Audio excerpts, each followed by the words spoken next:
What's going on, everybody? It's your boy C-Zar, and we are talking about OnyxCoin XCN. Hit that like button, subscribe if you want to see more content like this, and let's get into it, you guys. It's the 13th of June today, and here we are at about 1.35 cents with 8 hours and 18 minutes left in the day. Got a little bit of a wick to the downside, and I actually think that this very well could have been our low. We are potentially anticipating that we could go down to the golden ratio, right? Low to high, 1.23 cents to 1.1 cents. It's very possible that we go down there. It was looking more possible last night, but with Bitcoin's reversal on the day, with OnyxCoin's reversal on the day, it's looking like that could have been the low. And this is actually a very, very positive setup. This kind of interaction with the golden ratio, a lot of people see this and they might think, oh, we have to go lower, we have to complete the thought. But really, something like this implies that there was so much buying pressure that you couldn't even get down there. You couldn't even do it, man. You got so much buying pressure going on, not enough selling pressure. You're reaching for the golden ratio, but you can't get there. This highly anticipated eyes on area that everybody's aware of, right? From a low to a high. This isn't, I'm not the only person in the world who's aware of this, right? The very, very expected area to find support. Typically when you get this kind of reaction, you actually get a massive reversal, a very massive reversal. If we were coming from the downside and we missed it, right, massive reversal to the downside, right? That's kind of how it is. So this is actually more bullish than it is bearish, but do keep in mind we could go lower. We could go down to 1.23 cents. Bitcoin could still go down to about 101.5K, and if that happens, we'll probably go lower with XCN too. So this is either the low of this move or it's very near the low, okay? One of the two. If we close here in the next 8 hours and 17 minutes, if we close here, we're going to have a nice setup, some bullish divergence. Beyond just the nice setup that we have with the golden ratio, we'll have a nice setup with bullish divergence here on the daily RSI. We're in a downtrend. Absolutely we are in the daily time frame with the RSI. We've been in a downtrend since April 11th there. But downtrends in the RSI tend to come to an end. You know you're coming to an end once you see that oversold zone being hit, especially when you have bullish divergence in the mix with that, right? I would expect that we're going to break out of this with our next move up whenever that happens. Next week is still geared up to be very, very bullish. The end of the month is still geared up to be very, very bullish. And if we can do this thing where we provide this to be a fake out, if what I said yesterday was true and that this was a fake out move, how do we know it's a fake out? Let's just see, right? And I wasn't saying that we're going to fake out. I was just saying that's my suspicion, right? You never know. Nothing's guaranteed, but it is my suspicion that we could fake out, and I'm hoping for that. I'm definitely hoping for that, but hope is not enough to get us there. We have to get there, right?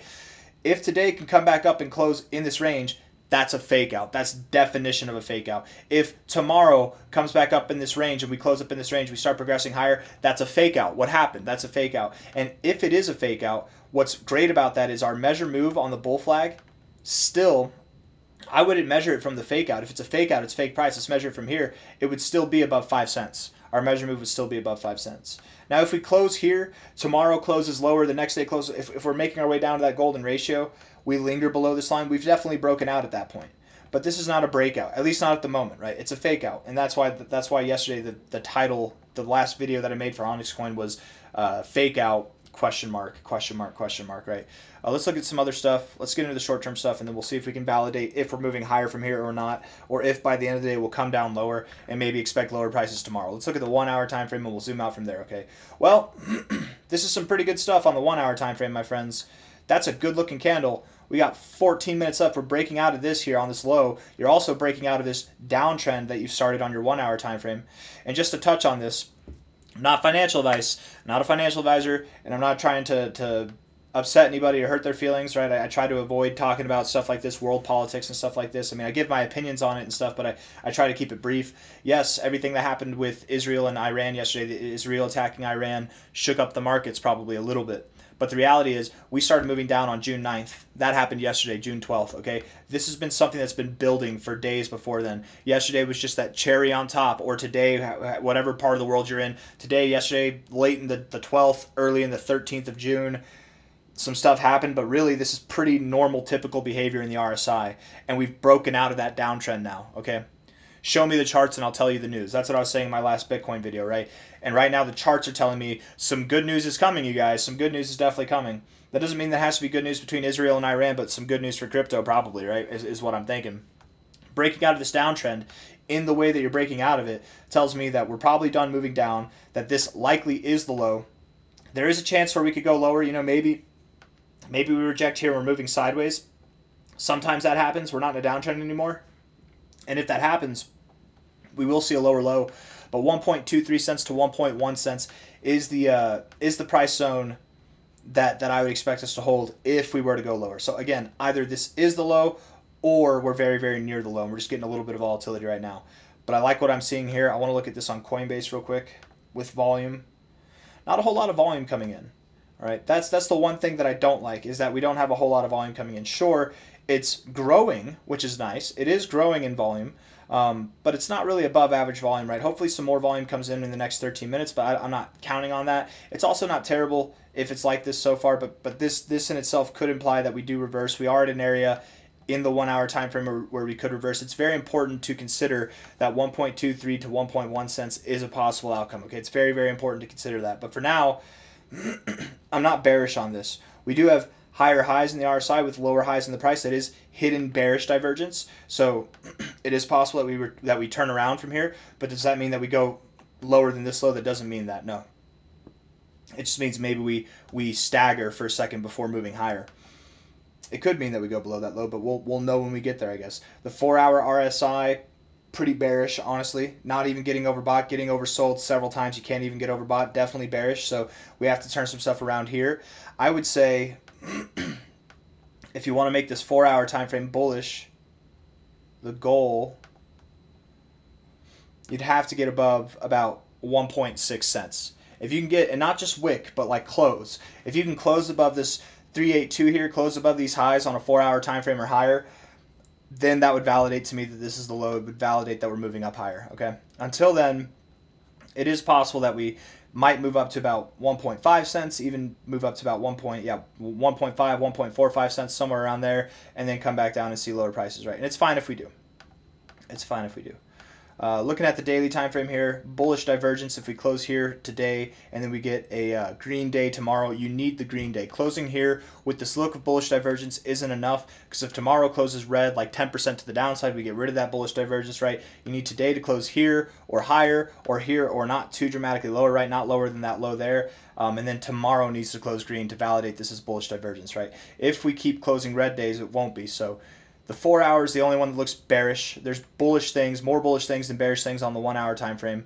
We're very close to making the 4 hour time frame bullish. We just need to get above 1.5 cents or 1.6 cents. I'm sorry. Technically 1.585 or something like that. But daily time frame looks bullish. We just need to get tomorrow to close green, and I think we will.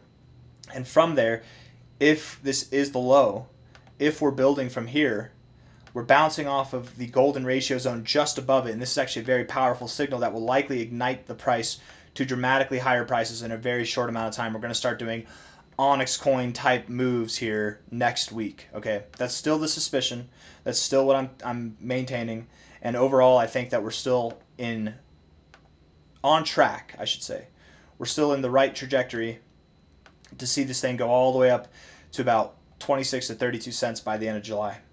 I don't have anything else that I want to say. I've said it all, so I'm just going to end it there. Hit the like button, subscribe. Thank you all for being here. Don't let the media scare you. World War III is not going to happen. I mean, maybe it happens at some point, but Israel and Iran having conflict with each other is nothing new.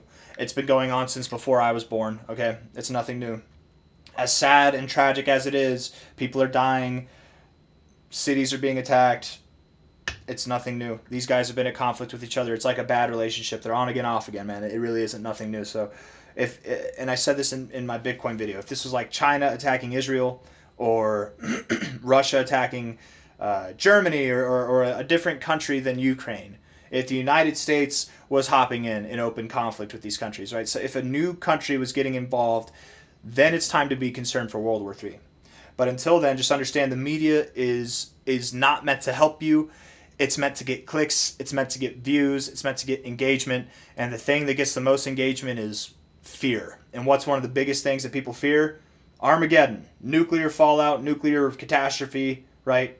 Mutually assured destruction, World War III. That's what people fear. So they use that. But this is nothing new. We've seen Israel and Iran go into conflict, ceasefire, probably like 3 times. This will be the 4th in like the last year and a half. This is nothing new. I'm not trying to downplay it. I'm not trying to make it out like I don't care. I'm just saying this. I don't think the markets are going to care. one day shaking out is not enough for me to think that the market's going to care. And I don't think that anybody wants World War III to happen. This is a conflict that's been going on for a long time.